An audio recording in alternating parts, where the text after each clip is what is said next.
This is DS2 TV, and I'm your host, Joey Corbin. And today we have a special guest. She's in the process of mixing and mastering everything for her next album. But today we got STORMIE LEIGH here. Hi! So tell us how you got into the business. The music business? Alright, well, it's kind of a long story, but to make it short and sweet, I was actually a double major in accounting and financial investments at UAB in Birmingham, Alabama. And I dated this dude for 6 years, and he broke 2 of my ribs. And I actually saw Little White in concert like 6 months later, and I had this whole epiphany moment because of the performance that he put on and the amount of money that I knew that he just made off of it. And I was like, I can do that. And so I dropped the financial investment side of my degree. I actually do have a 4-year accounting degree. But all my electives and everything after that, I took music classes, voice lessons. And I was just like, damn, like I want to make music. And that was back in 2013 when I initially decided to do music. And then it was 2015 when I released my first EP, Instrumentality. Awesome. So tell us a little bit about the road that you've taken, the bumps, and how you got to the. It's a roller coaster. It's definitely a roller coaster. So let's see. My first EP came out in 2015. Like I said, it's called Instrumentality. I actually thought that I made up that word, but I did not. And it was a 5-song EP. When I first got into music, I didn't know how to get into anything. Like, I didn't know how to produce anything, which I still don't really know how to produce, but I can record myself and, do basic shit now. And so I got into this radio gig. It was internet radio. It was called Rag Radio. I was doing interviews with people. I had my own radio show. Eventually I started like a rap station, because when I started doing music, it was I called it soulful rapping, because I knew I wanted to. I like to sing, but I like rap too. Like, I like all of music. Like, there's not a genre that I don't like of music. And so I did the radio thing. I actually went on tour selling merchandise for Compton Menace when he was on the Massacre tour that 3 6 Mafia did. I think it was like 2014, something like that. And or maybe in 2013, I don't know. But and just trying to figure everything out. I eventually got the EP released, and I had no idea what the fuck I was doing. I was just trying to interview anyone and everyone that I could. And I had my EP release party September 2nd of 2015. And then, like a month later, I had this dude hit me up on Facebook. Apparently he was Jelly Roll's tour manager at the time. And he booked my very first show for me outside my EP release party, which was opening for Jelly Roll, in Birmingham, Alabama at Zydeco. And that was November 2nd of 2015. And I was fucking scared. I didn't know what the fuck I was doing. I just knew I wanted to be out there doing it. I paid this little band. I had a drummer, a keyboard player, and a guitarist. But none of these motherfuckers wanted to fucking practice, and it pissed me off. But I still got up there and did it. And that was my very first show. And then after that, that was in 2015, I started doing shows every time for the next 3 years when Jelly Roll come to Alabama, to Birmingham specifically. I would open up for him. I opened up for him several times. And then in 2017, let's see, when was it? 2017, I think it was February. Actually, skip that. The end of 2016, Shotgun Shane's manager at the time hit me up on Facebook trying to work. And I've always threw a number at people because I want people to understand that I'm strictly about my business. Do not hit on me in any shape, form, or fashion. Like, that was the problem I actually had with Jelly Roll's fucking tour manager, is because when I was invited up there, and I kept telling this motherfucker, yo, I will pay for my own hotel room. I will, take care of all my own expenses. And it's like, no, like, I'll buy the hotel room, blah, blah. And apparently this motherfucker, and I even offered, I'll throw in with it. This motherfucker's like, no, like, I'll take care of it. He gets a fucking suite. And fucking, I don't know, it was bullshit. It was fucking bullshit. And anyway, so fast forward back to all this shit. Shane's manager hit me up, so I threw a number at him, and he gets all pissy. And he's like, well, that's what we charge. So now you can pay us that, blah, blah. And I'm like, okay, well, fuck you. And then the beginning of 2017, this is where I was about to start. I'm working with some people in Nashville, rap artists, and we go to Knoxville to meet Shane's manager. But Shane's manager didn't know I was going to be there because he also hit up other people I was working with. And, we're all riding together and shit, so I go with him. And we're sitting there, we're actually sitting at fucking Hooters of all fucking places. And we're sitting there, and this person, my homie's like, what do you think about Stormie Leigh? And Shane's manager starts talking shit, trying to say I was disrespectful and shit. I guess because I threw a fucking number at him, I don't know, whatever. And so I just sit there, and I just let him say whatever the fuck he wants to say. And then finally my homie's like, well, this is Stormie.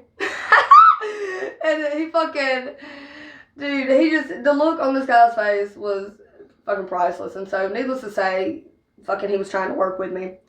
Brought me up to Knoxville, put me in a hotel room and shit. Me and Shane was supposed to be doing a whole album, which hell, we actually have, like, it never got mastered or anything, but we got damn near fucking 11, 12 songs together that never fucking got put out.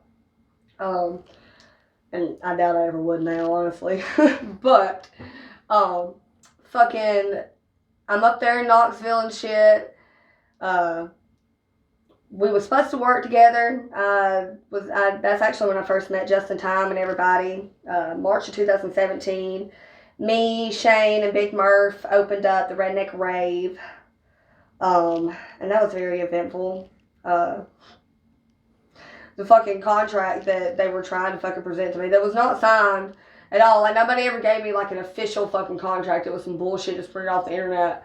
And, like, I had to fucking go grown man status on a fucking grown-ass man in the studio. It was fucking wild.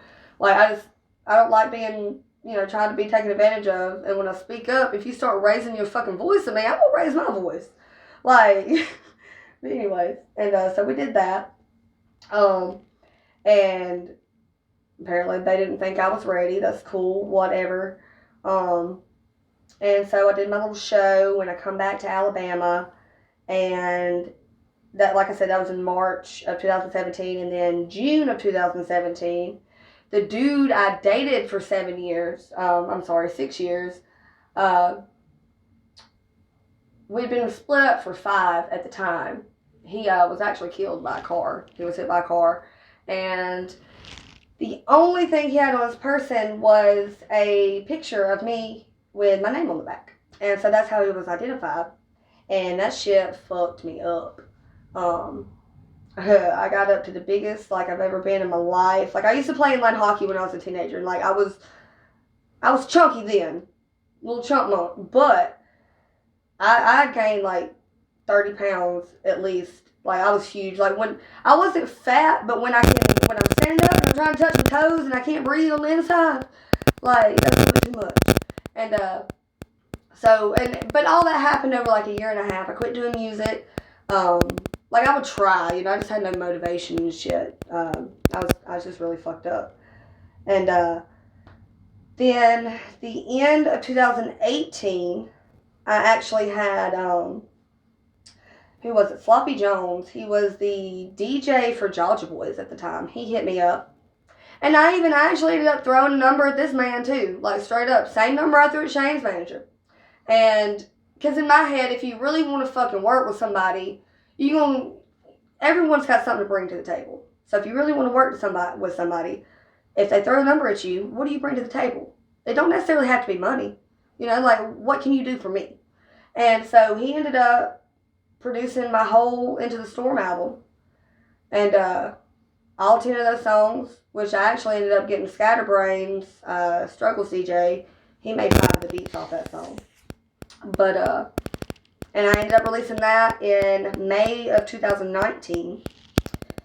And I'm sitting here, I'm, doing as many shows as I can for 2019. And I ended up, made it down to Lackfest, met a few people. It was very interesting.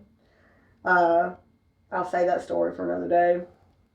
And I thought 2020 was about to be a good year, dog. I really thought 2020 was about to be a good year. I don't get back on my shit. I made that album. I actually met, in summer 2019 is whenever I met, Samrock and TJ Freak. I met Drawdy. Drawdy actually introduced me to Samrock and TJ Freak because I was in his music video, Shades of Georgia, the original video before Colt Ford and the Lax, and everyone got put on it. But that's where I met TJ and Samrock. And then in January of 2020, I did a show up in South Carolina, or over in South Carolina, with everyone. And that was the first time that, like, Samrock and TJ then, like, got to really see me perform. And, like, we've been fucking rocking hard as fuck together ever since. And Shamu is now, we actually wrapped up this new album I'm about to drop called Eye of the Storm. And we're about to release now my second full album. But anyways, so 2020 was a shit show. Just like, I don't know if Sham mentioned it earlier, but I'm actually in that shit show video. The hell, you know too. You was there. We all. It was a fucking blast, you guys, let me tell you. But, yeah, and so now 2021, hopefully everything's going to get open back up, and I already got a few shows lined up, and this album's about to drop. I can't wait. Well, awesome. So I noticed your shirt there. How'd you come up with I Ain't Shit? So I had this song, it's off the new album. Here, I don't know if you can see it. Oh, shit. I'm playing, look, so... Time out on this shirt, I ain't shit, and this is the reason why I ain't shit. If y'all see this, I don't know if we can go in here, let's see, is it not? There we go. Alright, Sham, I have a character. Let me find my character. Fucking wrestling. 2005 motherfucking wrestling. I ain't played since I was a kid. I was born in 91, you guys. Oh, there I am. Alright, I have a fucking character, you guys. Look, I'm over here, I'll fight clean, fuck it. We gonna fight Triple H. He gonna fight dirty. SmackDown. It's probably gonna take a second to load because it's old as fuck. But anyway, so this I Ain't Shit thing, while we're waiting on this to load, is I got the song out now. It's called Lord Forgive Me, I Ain't Shit. There's a music video on YouTube. Just search Stormie Leigh, I Ain't Shit, and it'll pop right up. It's Stormie with an I-E-L-E-I-G-H. It is on my birth certificate. It's my government. My last name is Smith. It's common as fuck. It probably wouldn't even been my name when my ancestors came over here years ago. I say years like it was a few years, like fucking few hundred years ago. Whatever the fuck. But anyways, and it's on YouTube and it's off the new album. It's the last and final single off of this new album, Eye of the Storm. Oh, look, there's my character. Y'all, look, if y'all have ever seen the Dirty South video, it's on YouTube as well.